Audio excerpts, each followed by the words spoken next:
So hey, chicks, let's chat. So we're talking about friendship dynamics, right? And the reason is because number one, I wanted to circle back and talk some more about friendships, but there was a clip of the Breakfast Club going around, and Ti and Young Joe was um, in an interview, and then in doing the interview, Young Joe got into it with one of his homeboys that I guess had came on the show with them.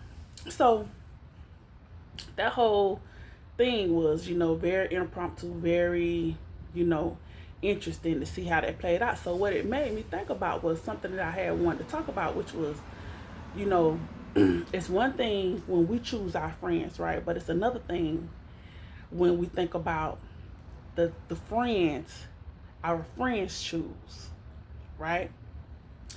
And I mean, that scenario couldn't have been any better for this type of topic, right? Because with women, anyways, I would say a lot of times, we may have conversations, and something about our other friend may flow into the new conversation, not in a backstab and betrayal type of way, but just in a topic of conversation type of way, right?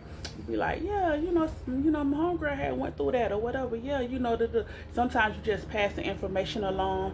Sometimes you're getting their input, based on what maybe you should say to your friend, or how you handle that situation with your friend or whatever. So just sometimes one friendship can spill over into another, right? Um, and a lot of times, like I've seen something passed around on Facebook that say, your friend shouldn't know my business, this, that, or the third. And I understand, the rationale behind that, but the reality is that if you have a friend that you and them talk about all kind of stuff and everything, a lot of times conversations will spill over. Now for me, if the conversation is spilling over and I feel like it's very gentile or sensitive, then I may not divulge the name. I may divulge the situation or the circumstance, but I may not divulge the name, right? But it's never in, it's never with intentions of, trying to tell their business or betray them or something like that, because people know when you're doing that. And when people know you do that, they not gonna tell you nothing. So it's just to circle back to the realities of friendships and how it is important to know who you're dealing with, but it's equally important to understand the type of people who they choose, right? Because you may be the type of person that you like choosing people who stand on business, have good integrity, have a great moral compass. But if their friends don't have that, that's a bad combination for all three of y'all, right? Because when their friends don't have a strong moral compass, then what's going to happen is that one day is going to trickle over to you, because it'll be your husband that her friend tries to deal with. Why? Because she doesn't have a strong moral compass. So even though you're her friend don't care nothing about that. And her friend mind, she's saying, well, she ain't my friend, or we ain't never been friends, da-da-da. You know what I'm saying? So that's why it's very important for you to consider and make the type of decisions that, hey, I can't choose their friends, but I can make sure that I choose the type of people who also choose good people, right? That's super important. And I believe I seen something, that said something along them lines on Facebook, which is what made me kind of want to cover that, because it's so true. You want to choose people who choose good people, and that's just what it is at the end of the day, because a lot of times it's the other people's situations that, like I say, it has a way of trickling down on you and affecting you. For instance, if you the type of person that, you feel very strongly, about your friends, and you want to support them, this, that, or the third, and you hear, hey, your girl, done got into something, you the first one showing up like, hey, what's going on? How can I be of assistance to you? How can I support you? Only to find out that it's her messy friend that got her jammed up in this situation. It's her stealing friend that got her jammed up in this situation. It's her lying friend that got her jammed up in this situation. You know what I'm saying? So whereas you thought you picked a pretty solid person, and she may be a solid person, but the type of people who she picked is a problem. So that's when, y'all might have to have a kumbaya. But truth be told, the kumbaya have to be had ahead of time. When you're scouting friends, before you even start calling them your friend, making a good judgment on their character and their character traits. A lot of times you have friend girls and you be like, yeah, that's my crazy homegirl over there. Okay, well, it's kind of good to know exactly how crazy do she get. Do she get crazy enough where one day I might have to slap fire out of? Because if she get that crazy, then keep us away from each other. You know what I'm saying? Keep our business,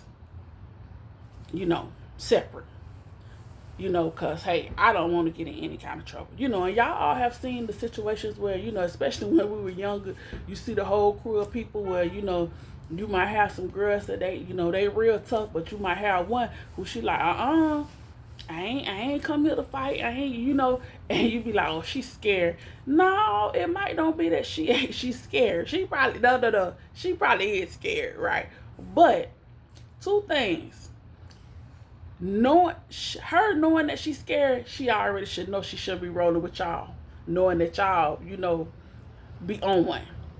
But then also, when y'all know how y'all move, don't even bring her.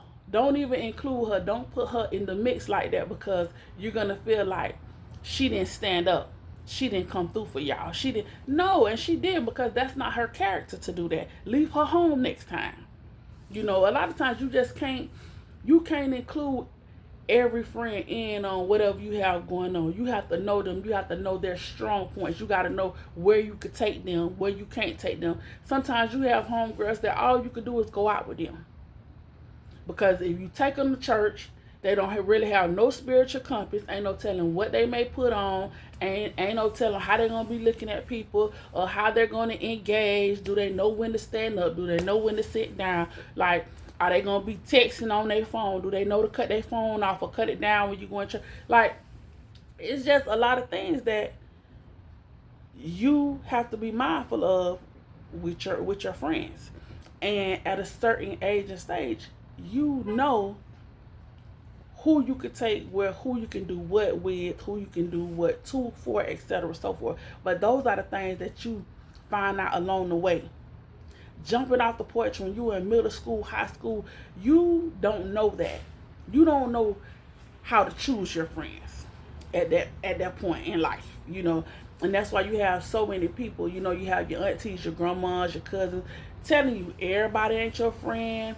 All these girls, they really ain't for you, etc., so forth. But if you the happy-go-lucky type, you don't believe that, and you don't know that, And if you a people-pleaser type, you just going along to get along with everybody, and you don't have a clue how to decipher and how to pick and say, no, now that's my homegirl. Now that's just somebody I deal with at school. But now this chick over here, she don't even go to school with us, but she my bestie. Like, you don't know that you have to start making those type of separations, but you do. And it's not just women who have to make those type of separations. There are men, y'all have to make those same type of separations too. A lot of times, guys come up, you see it all the time when you see guys that go to, get drafted to the NFL, to the NBA, and it look like they got a whole bunch of goons with them, this, that, or third. They ain't played with them little boys since elementary school. Probably since Pee-wee sometimes. They done came up through the ranks, graduated from high school. Some of their friends, they ain't graduated. They done went to college. They just know them.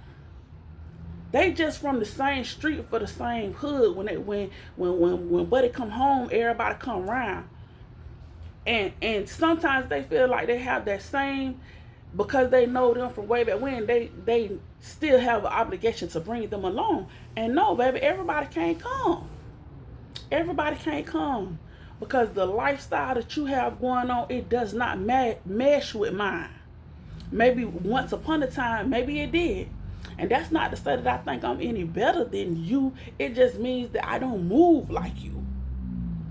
You know, and it don't have to be that, okay, well, they was in the street. You don't have to be in the street to have the same scenario. It don't have to be a, good girl versus bad girl type scenario. No, it could easily be a married woman versus single woman type thing. It could easily be a employed versus unemployed type thing. It could easily be a, hey, we used to run tight when neither one of us had kids. Now I start having kids, and hey, we just different now. You have to know when to draw those lines in the sand with your friends. Now, can some situations withstand those different dynamics? Yes. But every situation cannot withstand it. And it's okay. It's okay. It's okay. They can't come. It's okay. And we have to know that. We have to understand that. We have to be okay with that. Everybody can't come.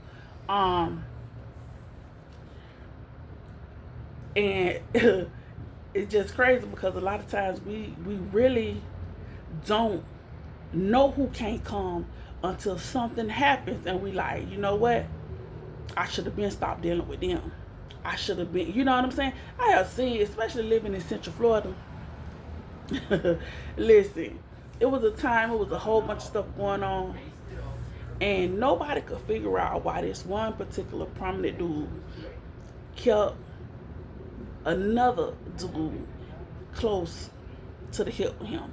It's like everybody behind the scenes was like, that dude is gonna ruin that other dude's life. What is it? Is he scared of him? Do the other dude have something on him? Like, what really is the situation why this dude keep this other dude so close to the hip, knowing that they move differently? You know what I'm saying? And it's like, a lot of times people can see things that you can't see because you're so close to the situation. And a lot of times with dudes, I don't know, they feel an extra sense of of loyalty to a person that they don't have to have that loyalty to that person.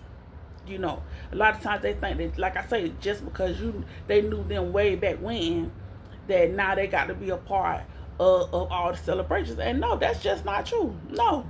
And you ain't moving funny, you ain't acting funny, you don't think you know better than. But I think a lot of times people, they run from that. They don't want it to be said that, oh, you got money and you change, you elevated and you change. Okay, well, let me ask you something. What do you get money to do? What do you elevate to do? Definitely not to stay the same. And the truth of the matter is, you was changing before you got the money. That's how you got the money, because you was already doing something different. You was changing before you got that position. That's how you was able to get the position. Because had you stayed the same and didn't have any upward mobility, upward motion, you would have never been considered for the position. Or you had you kept running the streets with them, you would have never been considered for the wife spot that you now have. You didn't change when you got to be a wife. You got to be a wife because you was changing. Because it was already something in you that wanted to do something different. So you can't, worry about what a person gonna say when you move up, when you elevate, when you have to start separating, when you can't worry about that. Can't worry about that. Because shame on you if you the same person at 40 that you was at 20. And I seen people who have been who are that. You are the same person that you were, no upward mobility, no extra motion, no nothing. How boring is that to just stay that person? You thought you were so awesome at 20 that you would just stay there for the next 20, 30 years? Wrong move. If you that raw, you that awesome, you got that much motion at 20, if you do not capitalize on that and keep building on that, shame on you. Shame on you. That's potential wasted. Wasted potential is what that is. If you that girl in high school, baby, and you don't build on that, shame on you. Shame on you. Because everybody ain't her. And everybody ain't him. So if you have been blessed to put in that position where you have some favor on your life, and you got people looking at you, giving you the nod, saluting you, if you don't keep going, then baby, you gonna get 40 and all you got is old high school stories to tell. Oh yeah, I was bad way back when. Yeah, you may have been. What else did you do? What else did you do? Yes, you had some wonderful glory days, but did you capitalize on that? Can they look at you now and say, yeah, okay, I can see, she did some things right in her life, Don't be scared of that. Don't be scared of that. Do not feel like you have to stay at a certain level to appease your friends. And you definitely don't have to keep people around you who are not growing, or who you don't still connect to. Now there may be people that, you have degrees and stuff, and maybe they don't.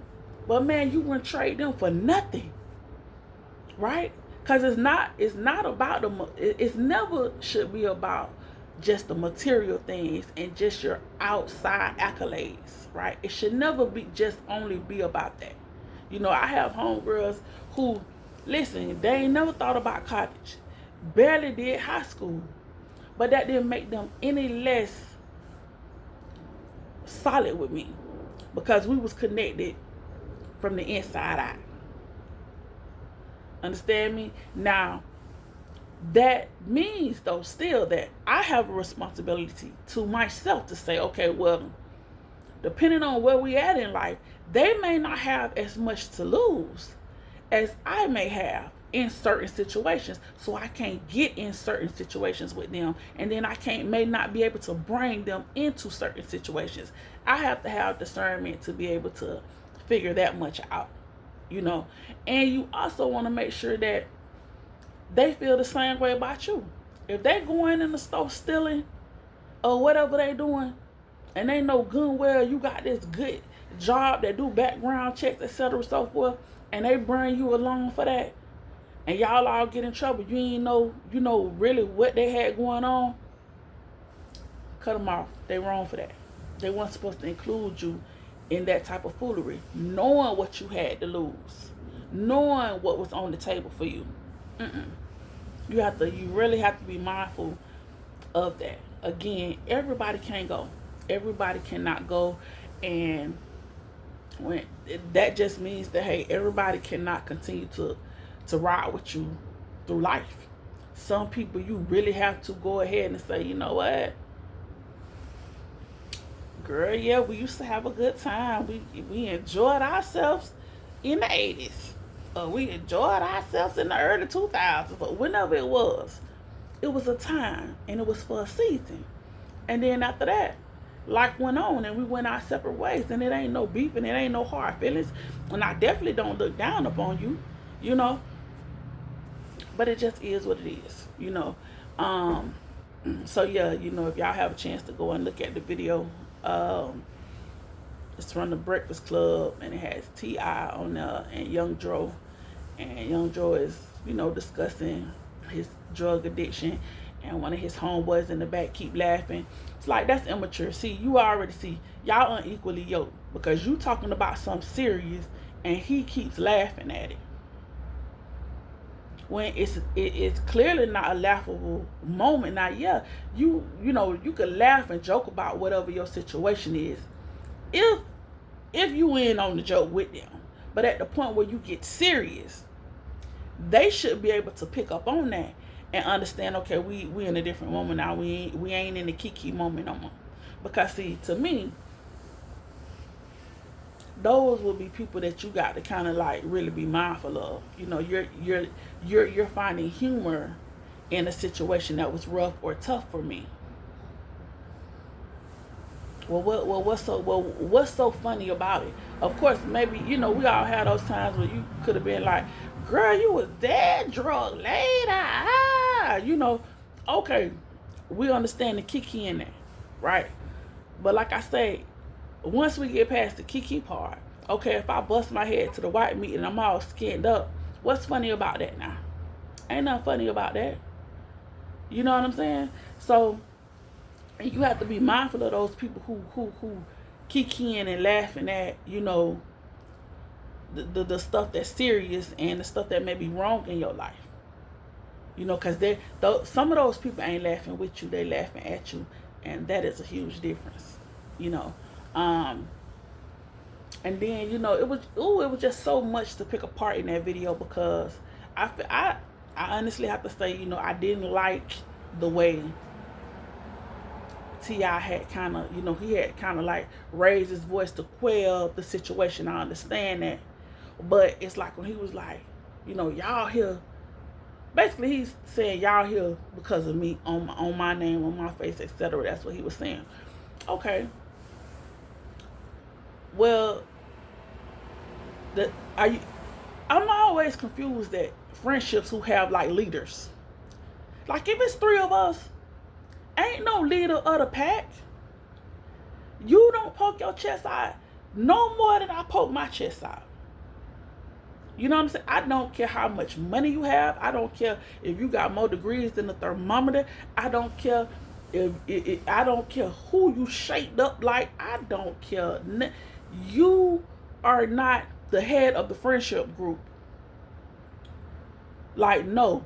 And I see that all the time. And to me, like, it was kind of giving head of the friendship group, or, y'all fall under me. And then it's like, Dro was like, okay. And I was like, man, it's like he really had to humble down, but maybe he felt he had to humble down because he brought the dude in, and the dude was the one kind of acting up. So, I could understand it, but I just feel like, when you have people who, it's one thing to have people that you do business with, then it's another thing to have people who are your friends, and maybe you and your friends do business. I just think that, anytime you're dealing with your friends, somebody close to you, somebody you have a heart for, that it's a level of respect that you always want to try to keep. And, that's regardless if they're not on your same level financially, regardless if they're not on your same level educationally. You don't never want to make your friend feel less than or like they have to bow down or acquiesce to you. You know what I'm saying? If we're doing something collectively, then we're all on equal time right here. Yes, I'm the one who invited. I'm maybe the one who got invited. But at the point where I invite y'all, then it's all of us. We're in it together. There are no tall T's and lower K and little T's. You know what I'm saying? So that's it. Like I said, it was so much to unpack in that moment, and the ride home had to be a little, stiff, or because it was weird, and it's like something okay. And then Dro had his own part because Dro ended up telling his homeboy that he'll slap him. See, that's a whole another level of everything. Because at the point where my homegirl puts her hand on me, or she tells me that she's going to do that, you either gonna have to do that, or you ain't never gonna be around me no more to do that. Understand me? Don't even give me no warning. Go ahead and do what you got to do, because I'm gonna treat you like that moving forward. Because you should never be telling me nothing about what you would do to me as my friend. Because that made me think that you always wanted to do something to me.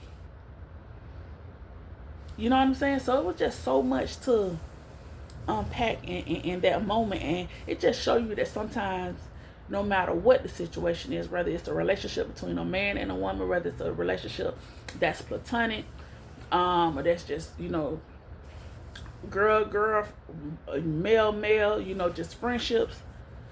Sometimes we let those relationships go on for too long when they should have been over. You know, when they're still going on and they are over, it's done. It's not what it was when we was 9 and 10 17 and 18. No, we no longer have that close knit to us, or we no longer have that level of respect for one another for whatever reason, or we have outgrown each other. Sometimes you just outgrow a person, whether it's intellectually, you know, whether it's, just what she do, I don't do. You know what I'm saying? That's just how life is sometimes. And you would do yourself a disservice if you're not able to recognize that in enough time. Because for sure something is going to happen where it gets your attention and it make you realize, hey baby, friendship, it's up, time's up, you can't go. Enjoy your day.